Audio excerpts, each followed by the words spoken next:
Welcome, and thank you for joining us on A Legacy of ECE Leaders. Today, we're going to be talking about the why. Why are we here? Focusing on the leadership of early care and education. First of all, the call for greater leadership in early care and education has been espoused for more than 25 years. That's about how long many of us who are involved in the development of programs for seasonal pathways actually worked in the field. Some of us have stayed in the struggle the whole time.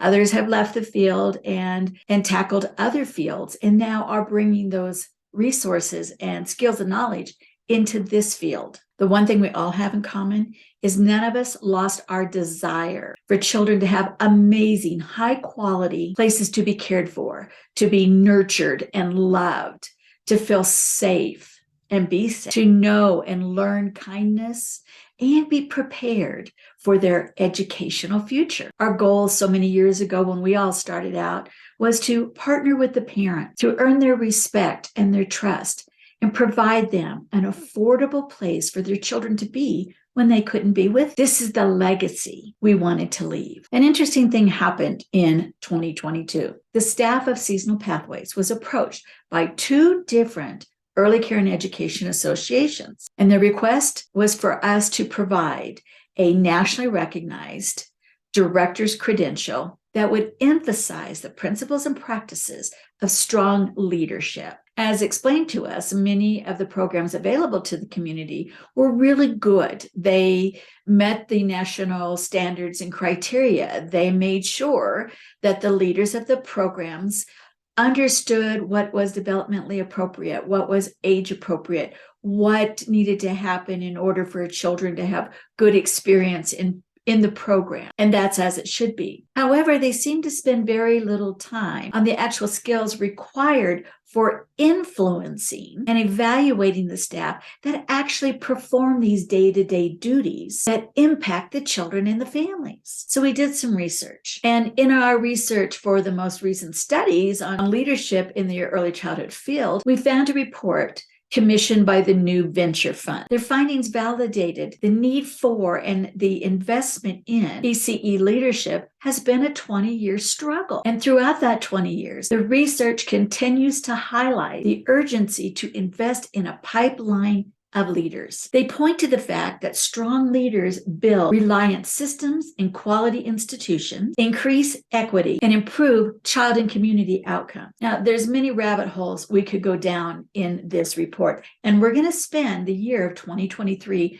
talking and breaking down some of the points in this report. But today I want to focus on the why. What happened? What can we do about leadership today? Now, granted, this is just the beginning of our exploration into this topic. However, the question that first came to my mind was, why haven't we made more progress? Why is the field of early education still lacking in high quality leadership? Here's my simple answer. We keep doing the same old things, expecting different results.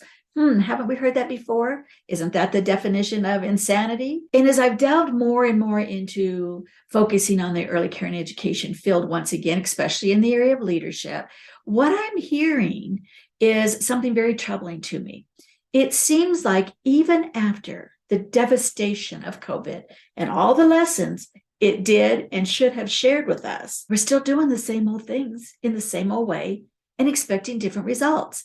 Friends, it's time to change. It's time for us to step up our leadership, and we have to do it. It's a tough thing to do, but we have to be the ones to be the legacy leaders. We have to be the ones to set the course. We have to be the example, the influencer. So let me share a couple examples. First of all, our voice. I remember 20 years ago, maybe even 30 years ago, it was very difficult to get anybody to listen to us about early care and education. There just wasn't enough research. There wasn't enough leadership.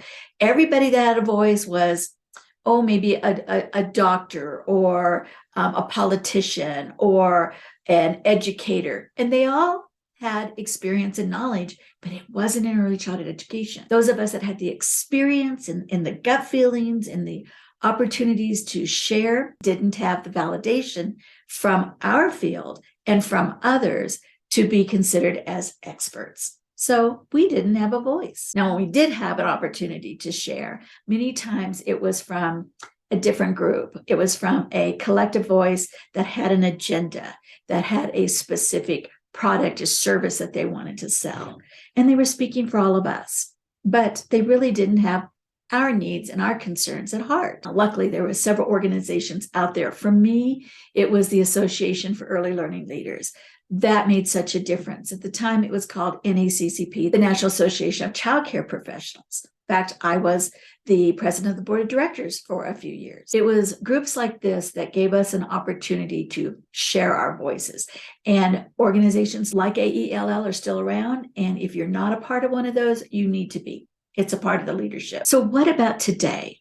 Where is our voice? So think again about what happened during COVID.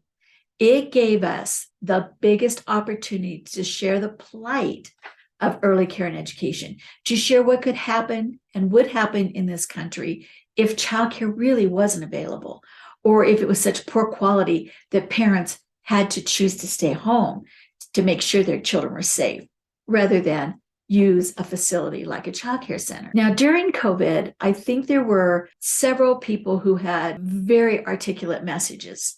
In fact, I'm going to put one on our website written by a friend of mine and a friend of yours, Lynette McCarty from Washington State. These are the kinds of opportunities that we need to be looking for to get the word out there, to share with local communities, because they do trickle up and you become an influencer in our field. One of the things that might be holding us back still is that we don't have a consistent message. So as we get more involved, some of the associations can't have a political viewpoint because they are a nonprofit. But those of us that are individuals can collectively come together and put together a statement. And perhaps we need to be doing more of that. So if that's your area, if that's where the passion in your gut is, please let us know. Why haven't we made progress in the leadership? Well, I think there's a mixed message about what leadership is. Well, let's talk for a minute about what leadership isn't. Leadership isn't about being a boss, even a badass boss. In fact, I'm not a fan of that term, because if you break that down in definitions, and many of us in the educational field always have our brains kind of go that route. Badass boss. Well, first of all, bad is that opposed to good. Ass, that's a donkey. Do you want to be a bad donkey in leadership? And boss. Bosses tell people. If you remember back to your playground days, there was always that bossy person who told you what to do. They weren't a team player. They weren't somebody that was collaborative. So yeah, there are, little terms that pop up. Yeah, there are terms that pop up every now and then that we use. And in this case, I really believe at this time, the whole badass boss thing is supposed to be about really, becoming a grown-up and doing what you need to do to have a fantastic business, to follow through, to be the leader. It's a passion. It's an acronym for a passion, if you will. But it doesn't give the right kind of connotation, at least in our field, of being a leader, somebody that's going to bring people along, who's going to share that legacy of leadership. It's also not about grabbing money, having a fistful of money that you collect because you pay people less, you don't give children the quality that they deserve, and you gouge the parents. Anybody who is really into this business just to make money doesn't have that passion for leadership.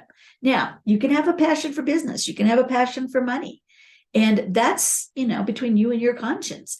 But if you're talking about legacy leadership in the field of early education that makes a difference in other people's lives, not just yours, then you need to be thinking about the legacy leadership. So what is leadership? Well, leadership involves skill. It involves experiences, good and bad, that you learn from. It's about that passion for the field, for what you do in the field.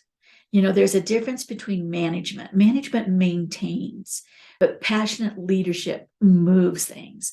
It takes things and people to another level. That's the kind of legacy leadership we're looking for. Another reason for lack of high quality leadership in early care and education is because the training is expensive, or can be. It can be costly but it also can be greatly rewarding. Here again, we want to step out of doing or trying to find financial aid in the same old ways and get different responses. We need to be more creative today on how you can, as an individual or you as an advocate for your staff, can find some financial opportunities for increased educational training, leadership training in the field of early care and education.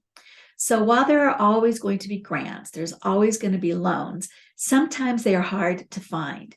And if you're not guaranteed additional income as soon as your certificate or credential is available, then it may not be something that you feel like you can afford. So be creative, step out of the box, look at different ways of earning it. Now, in most cities, there is a major employer.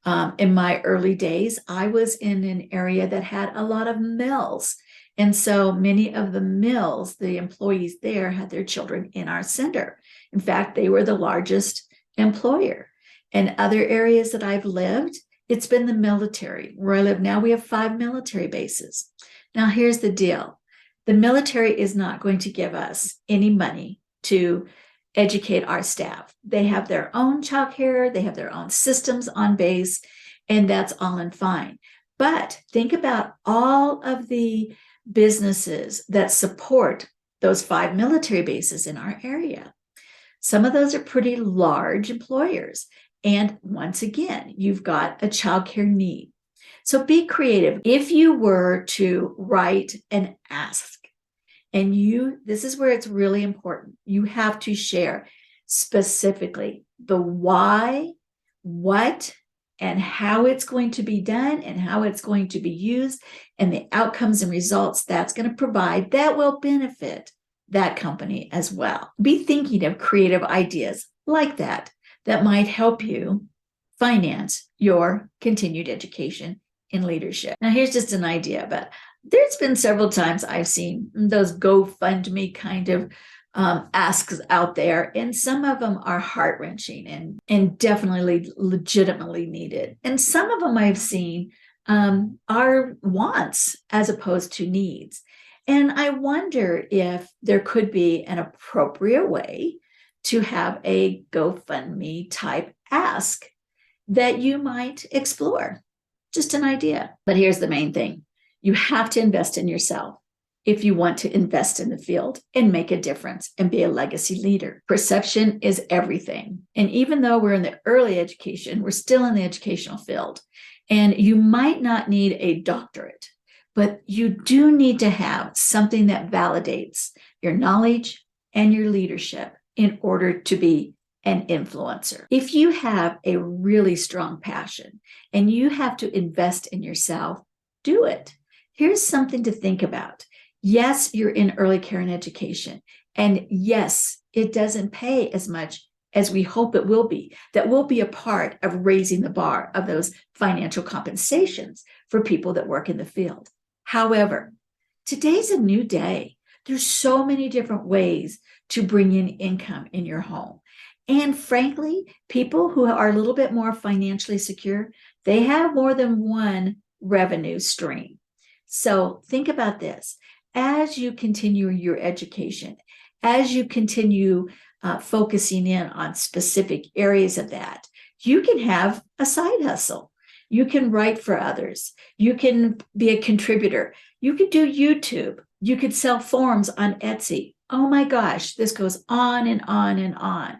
So don't just think your only income stream from early care and education is being in the classroom or being a director. You can do trainings. You can do them for other organizations. You might even do one for Seasonal Pathways. There's so many things that you could do.